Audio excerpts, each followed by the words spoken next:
There comes a time in life when you got to ride a dual sport bike. My buddy invited me out and said, oh, this is going to be awesome. He said, we don't need to take the dirt bikes. It'd be too easy, so let's ride 550-pound bikes. He said, why make it hard when you can make it impossible? And I thought, hell, that sounds great.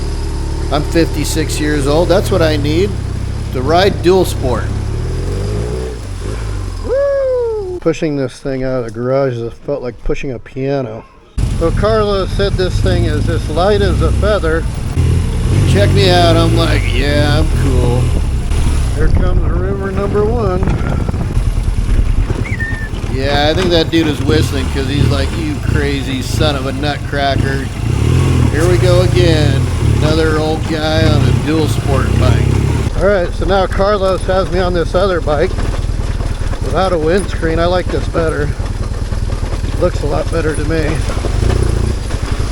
So apparently this is a BMW HP2, which is supposed to be awesome. Man, these bikes are fucking huge. Excuse my colorful language, but riding this bike, and especially, of course, being a little hesitant riding at slower speed, that doesn't really help with the gyroscopic effect, especially going through a river full of a bunch of rocks and stuff. We rolled up on this funeral procession. I thought maybe I died. I don't know. Is that a funeral? Yep. Colors are doing great. It actually looks pretty good. Yeah, it's not hard. My biggest problem was that windscreen. I've got hundreds of excuses. Back in the funeral. And then I thought this guy was really popular, so this probably isn't for me at all, which is good. It's like riding a piano with an engine. Carlos said that it was too easy on the dirt bike, so I want to make it more challenging by riding 550-pound motorcycles on this fucked up road. All right, let's go. Let's load up those Alpine Star boots with water. Yeah, this is fun. I think that was river crossing number 6. Rolling around in the back country of Guatemala, going through these towns that tourists never ever go to. Man, it is something cool. Definitely eye-opening, no doubt about that. Yeah, and the roads they bring buses on this, and trucks, and cars, and you name it. This is their highway back to their villages here, and they don't care. I mean, they get there, you know, and it makes a hell of a road for us. Yeah, I think this is, what did I say? River crossing number 7. Look at this. And I'm thinking, oh, I'm so cool. Check me out. That dude just cruises right through on his 125 4-stroke, air-cooled.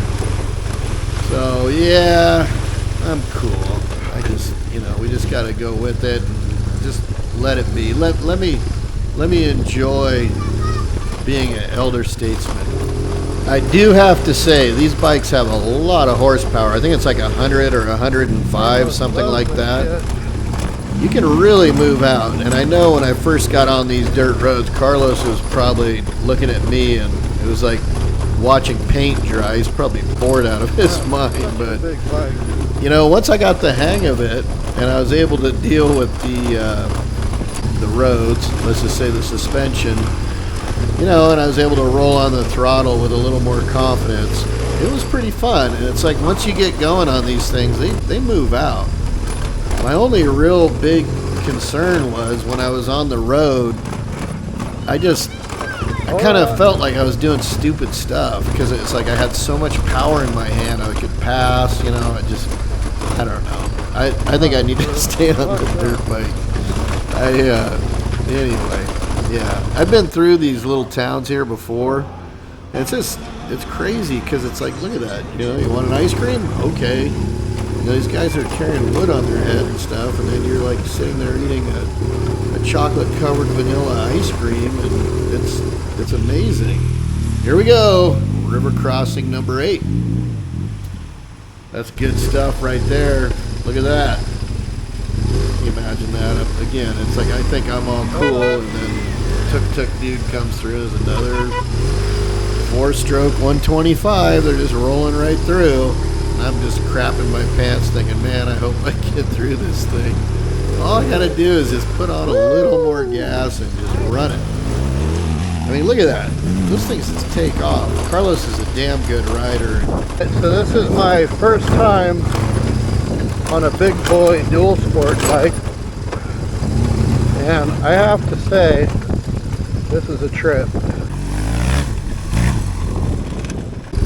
Man, this is all volcanic sand right here. Alright, that's the end point. Now we're going back. I know this thing's a BMW, but I feel like this is a Royal Enfield. After riding dirt bikes, to ride one of these, she's such a big girl, it's crazy.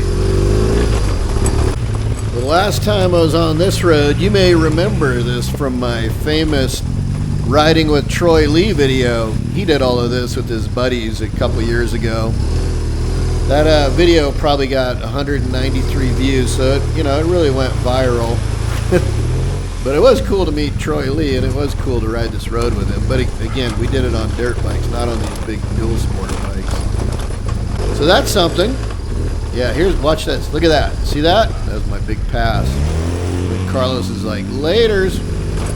He's really a good rider. It's wild. I mean, he likes riding these on the road, off-road, whatever. He doesn't seem to care. But yeah, these villages they're a trip. The people there, they're super happy, they're super nice, and we're just rolling through. And luckily it was wet, so there's no dust. Sometimes there's a little bit of dust, but this is when we were riding. This is in the start of September 2025. And yeah, it's just amazing how many people you see out and how many little kids and how happy the little kids are everywhere. Guatemala is such a cool country, and there's so much to see, so much to do. You just gotta get out there and do it, and when you got a buddy like Carlos, it's super, super fun. Well, if you made it this far, that's awesome. Subscribe to the channel, and if you've already subscribed, welcome back. And if you want to meet Carlos in person, he owns a hotel in Antigua, Guatemala. It's called the Posada San Carlos. How about that?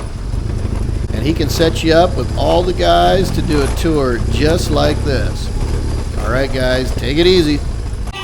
They run because of the